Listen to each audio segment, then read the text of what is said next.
There are 5 things that you will never see a good poker player do, and I'm going to be completely blunt here. If you see anyone do any of the 5 things on this list, that is the fish at the poker table. Mark them right away. That's the weak players. All right, let's jump into it. Number 1, getting tricky. Guys, this is what amateurs do at the poker table. They love to slow play their hands. They love to get all tricky, and I'm going to give you examples, by the way, throughout every single thing on this list today. But let me jump into example number 1 here. You have 2 red aces. That's the ace of diamonds and the ace of hearts. Pocket rockets, the best hand ever created, so you raise it up, of course, and a tight player calls you. Now, this is one of these regular players who's watching videos like this, who takes the game seriously just like you do, and they're not playing trashy hands. We're going to talk about that player in a sec here, but this player is playing mostly good hands, so they're playing hands like pocket queen,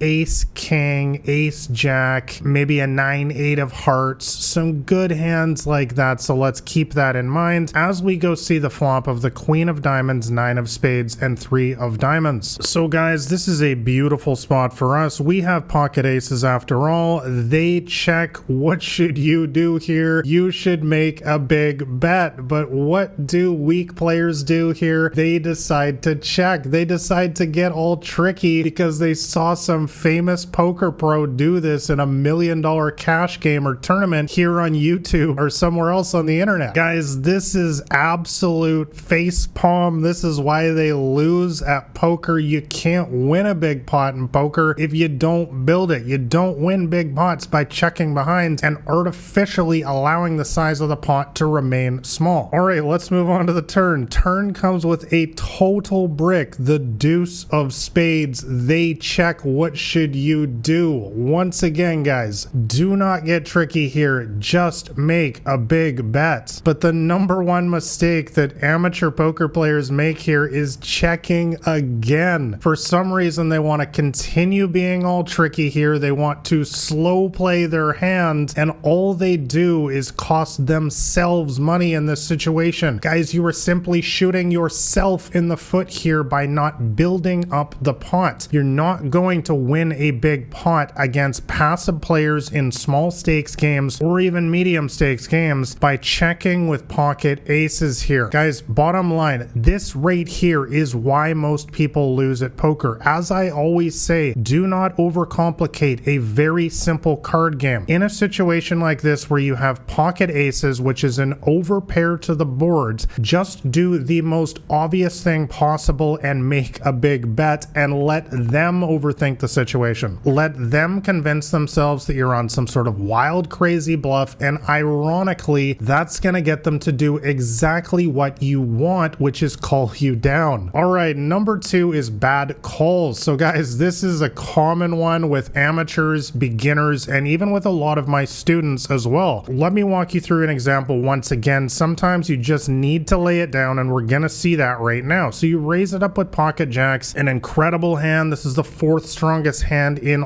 all of Texas Hold'em. You've got the jack of diamonds and the jack of spades, and one of these loose and aggressive crazy players calls you here. So what can this player have? Well, they can have all sorts of trashy hands. We know that this player is playing all sorts of suited connectors like an 8-9 of hearts. They're playing an ace jack, an ace 9, a king 9, a king 6. This player's playing lots and lots of crazy hands. So let's keep that in mind when we go see the flop of the king of hearts, 7 of spades, and 4 of clubs. So they check here. What should you do? Well, you should make a strong bet. Even though we only have second pair on this board, it is possible that they can have a king. Guys, we always need to remember that a king is just a very small percentage of their range, and what I mean by that is the entire spectrum of hands that they can have in any situation. Most of the time here with pocket jacks, we still have the best hand. So you make a big bet. Perfect. Let's go see the turn now of the queen of diamonds. So they lead into you. What on earth is going on here? Well, guys, let's remember this is a loose and aggressive player, and that's the kind of player type who loves to play a lot of hands and they love to bluff a lot. So I'm not willing to lay my pocket jacks down yet. This queen of diamonds is not a good card for our hand. Make no mistake about that. However, I think there are a lot of draws that a loose and aggressive player like this could be betting here on the turn, so we go ahead and make the call. River comes down with the ace of hearts and they make another bet. What should you do? Guys, this is where so many amateurs and beginner poker players make a huge mistake by calling. You absolutely need to fold your hand in this situation. Let's take a look at this board. There is a king, a queen, and now an ace on the board. And yes, this is a loose and aggressive player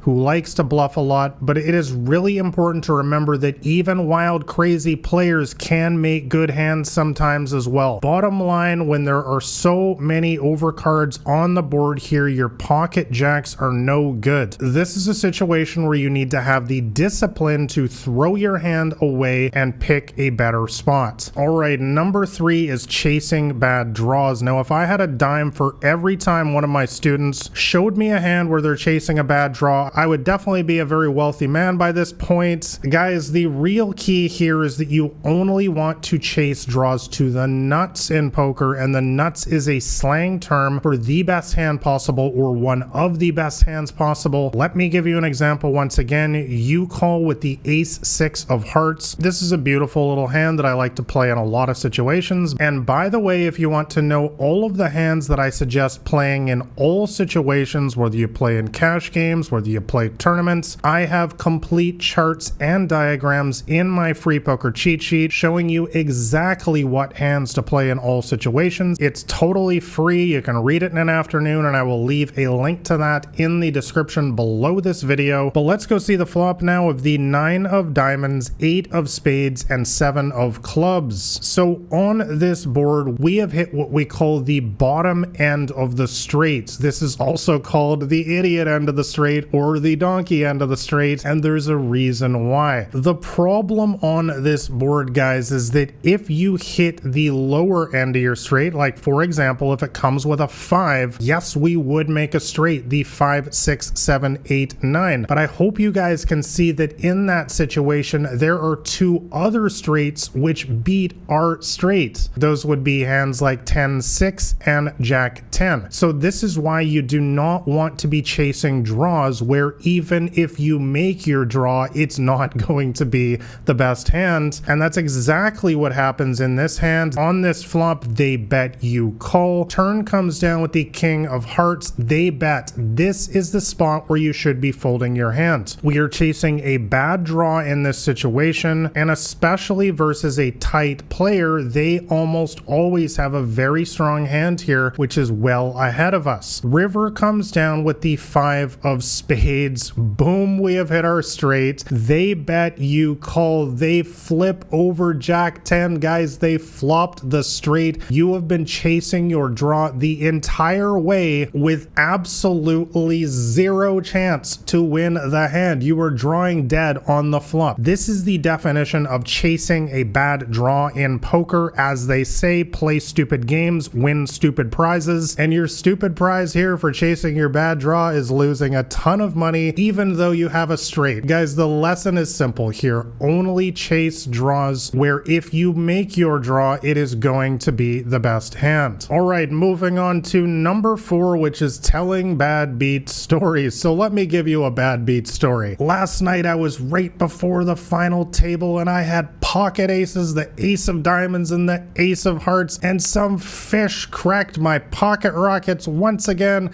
with the 5 of hearts and the deuce of spades. Guys, we have heard these worn out bad beat stories so many times, and let me tell you my reaction and everyone else's. Yes, it puts us to sleep. We don't care. Guys, I'm gonna be brutally honest here. Nobody cares about your bad beat stories. Nobody cares that you're your pocket aces have lost 3 times in a row, all you are doing is announcing your weakness to the entire table. Poker is a game where everybody gets unlucky routinely. It's built into the game. This is what keeps the fish coming back for more. That's the recreational players filling up their stack of chips again, hoping to get lucky. These are the players who fuel your profits. If we couldn't throw them a bone sometimes, if they didn't get a chance to get lucky with their 5-2, they wouldn't keep coming back. This is why the game of poker is so profitable. So bottom line, guys, do not tell bad beat stories at the poker table. Everyone gets unlucky sometimes. Believe me, nobody cares about your bad beat story. Poker is not a team sport. Everybody else has their own bad beat stories as well. All you are doing is announcing your weakness to the table and really just tormenting yourself. When you get unlucky at the poker table, as you inevitably will, the best response you can ever make is to simply say, "Nice hand, sir," or "Nice hand, ma'am," and move on to the next hand. And number 5 is playing trashy hands. Now guys, this is the biggest reason why most people lose at poker. Let me give you an example. All of these hands below are pure junk. The ace of hearts and 4 of spades, total trash. The jack of diamonds, 8 of clubs, complete garbage. The king of spades and 9 of hearts, total junk. Throw it out immediately. The 7 of diamonds and the 5 of spades. This is the worst hand ever created. Throw it away immediately. Guys, I think you get the idea here. These are the hands that bad poker players play. These are the hands that our fishy friends at the poker table play, and that's why they consistently lose at poker. Guys, no good poker players will ever be caught dead playing any of these bad hands and so many more. And once again, if you want to know all of the hands that I suggest playing in all situations, I have charts and diagrams in my free poker cheat sheet showing you exactly what hands to play and what hands to fold. It's totally free. I will leave a link to that in the description below. But if you see anyone playing trashy hands like this, that is the fish at the poker table. I would mark that player right away. That's the player you're going to make the money against. And the reason why is because you cannot fight the math in poker over the long run and expect to win. If you are playing all sorts of junky hands like a king 9 or an ace 4, somebody who's playing only good hands like a king queen or an ace king is simply going to have a strong mathematical advantage over you in all situations, and you are simply going to lose in the long run. So the simple lesson here is to only play strong hands at the poker table. Just fold junky hands like this before the flop and your results are going to improve dramatically. Alright guys, like and subscribe if you found this video helpful, and once again, if you want to know my entire strategy to absolutely smash the small and mid stakes games, make sure you grab a copy of my free poker cheat sheet. That'll be the top link in the description below. Thanks a lot for watching, guys. All the best at the poker tables unless you're on mine.